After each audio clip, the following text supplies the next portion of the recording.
बहुत ज्यादा दुख है, बहुत ज्यादा तकलीफ है, बहुत कष्ट है, तो फिर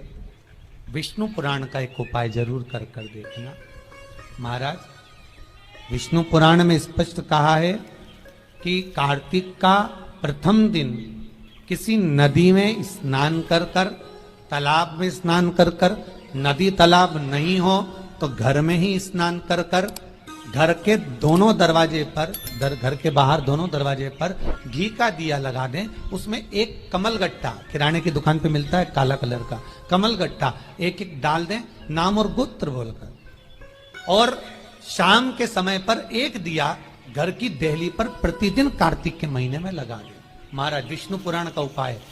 अगर ज्यादा तकलीफ है, व्यापार चल ही नहीं रहा, कर्जे में लतालुम हो गए, यहां तक गति हो गई कि मरने तक की सोच लिया, तो वो कार्तिक के महीने में कर लिया। कार्तिक के महीने के जो 7 नियम बताए गए हैं, कम से कम हम 7 नियम में से एक नियम ऐसा पकड़ें जिससे हमारा जीवन सार्थक हो जाए। आप भले 7 नियम नहीं कर रहे कार्तिक के, भले एक नियम करो, पर वो नियम हमारा पूर्ण चलना चाहिए,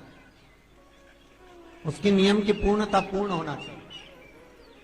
आपको कहा था कार्तिक के 7 नियम हैं, उसमें पहला दीपदान, दूसरा तुलसी पूजन, तीसरा भूमि पर शयन, चौथा शरीर पर तेल नहीं लगाना, पांचवा सुंदर दलहन की चीजों का त्याग करना, और छठा ब्रह्मचार्य व्रत का पालन करना, और सातवां अपने जीवन में कार्तिक के महीने में चाहे वाणी का संयम हो, चाहे भोजन का संयम हो, चाहे शब्दों का संयम हो, चाहे दृष्टि का संयम हो, चाहे इंद्रियों का संयम हो, वो संयम रखें,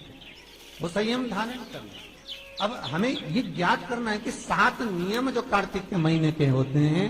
कार्तिक माहत्म्य में जो 7 नियम बताए गए होते हैं, इन 7 नियम में से कोई एक नियम हम हमारी जिंदगी में उतार लें, कोई एक नियम हम हमारे जीवन में उतार लें, जिस नियम के बल पर हमें परमात्मा का साक्षीकरण हो जाए।